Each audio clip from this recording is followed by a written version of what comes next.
Mr. President, yesterday in the Supreme Court, Chief Justice Roberts said that tariffs are taxes and that they're paid by Americans.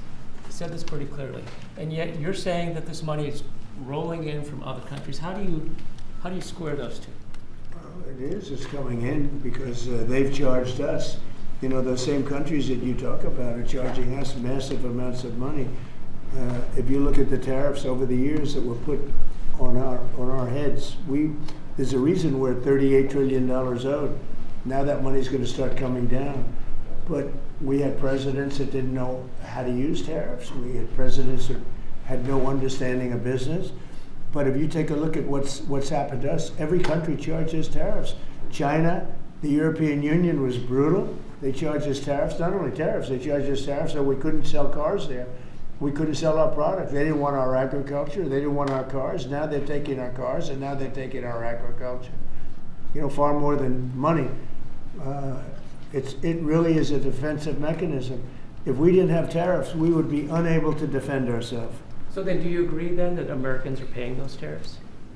I think, no, I don't agree. I think that they might be paying something, but when you take the overall impact, the Americans are gaining tremendously.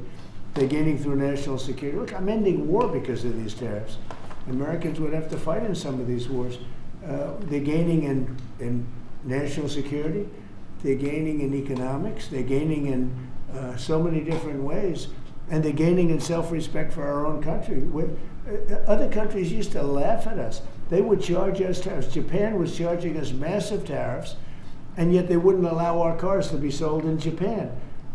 But they were selling 9 million cars here, but they wouldn't allow one car. Not one car was sold in Japan. They don't laugh at us anymore.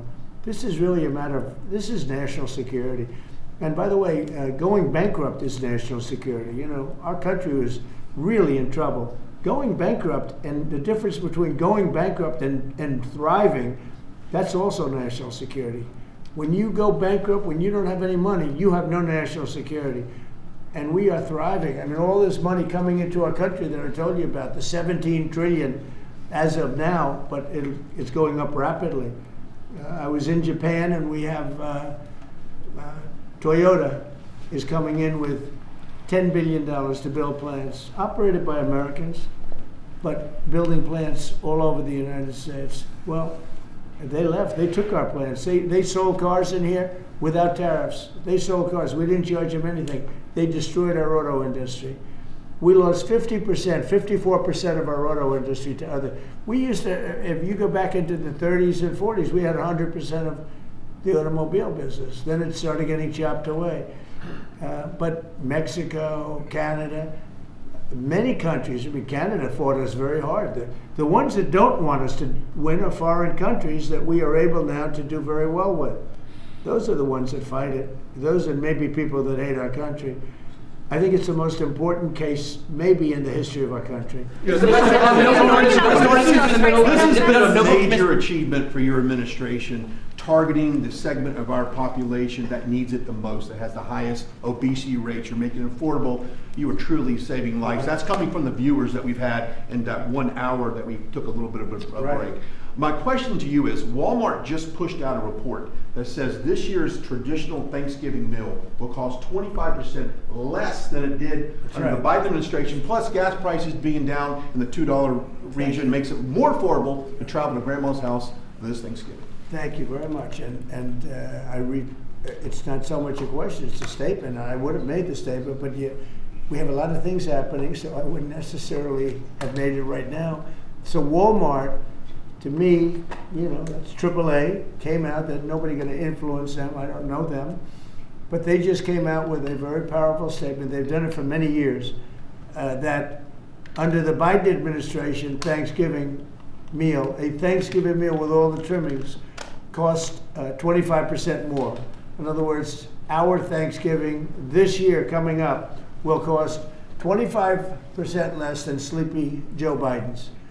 Now, to me, that's better than anything there is. That's better than a poll. They've got everything included, from the trimmings and from the turkey and from everything, a lot of different items. It's 25% less this year than it was last year when he was so-called in charge. He wasn't in charge. The people around the desk were in charge. The European was in charge. That is a big factor. And I was angry last night with the Republicans. They say, you don't talk about this stuff. Nobody talks about it. You know, I rely on a question from a reporter to get that out. We should be talking about it because they talk about affordability. They don't have affordability. We had the highest inflation in the history of our country under Biden.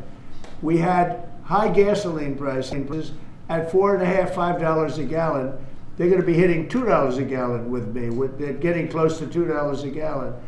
And when gasoline goes down and energy goes down, everything else follows. What the Democrats do is they lie. We are the ones that have done great on affordability. They've done horribly on affordability. The only thing is they go out and they take commercials how under the Democrats you have affordability. It's just the opposite. We have much lower prices than they do. And we only have one thing, beef, because the cattle ranches are doing well. We're going to bring the beef prices down, and they understand that, even if we have to help them out. But the beef also is not a big difference, but every price is down. The biggest price is energy. We're at almost $2 for gasoline, and you take a look at where they were at $4.50, $5 for gasoline. And when gasoline and energy comes down, everything else follows. And I was so happy. Last night I made a speech, and then I get off the stage. I said, I feel like going up and saying it, because I have a lot of respect for Walmart. And nobody's influencing Walmart. They came out and they said, Trump's Thanksgiving dinner, same things, is 25% less than Biden's. And we are the affordability one. We are the ones that have done a great job at affordability, not the Democrats. And yet, we just lost a couple of elections that were very Democrat areas. Maybe won't be full. They weren't very Democrat when I ran a year ago because I did well in those areas. But we just lost an election, they said, based on affordability. It's a con job by the Democrats. The Democrats are only good at con and cheating on elections. Thank you for the question. No one noticed in the middle. Question about India. Say it. How is the talks with Prime Minister Modi going on a trade deal? And when it's going good. He stopped buying oil from Russia. When do you plan? And he's a friend of mine, and we speak, and he wants me to go there, and we'll figure that out. I'll go. I had a great trip there with Prime Minister Modi. He's a great man. And I'll be going. Yeah. Novo Nordisk is in the middle of a 10. You're planning to go to India next year, sir? It could be, yeah. Novo Nordisk is in the middle of a potential $10 billion acquisition for a smaller obesity biotech. They might need your and the FTC's help to see that through. Do you have any issues with that, or Eli Lilly buying a smaller obesity biotech from an anti-competitive Well, I don't know. Do you want to talk about that? I mean, I'd like to hear it. Maybe you should give us a piece of the company, like I've been asking for. So Give the United States a nice big chunk of the company. So Novo Nordisk and Pfizer right now are in the middle of an acquisition dialogue and discussion.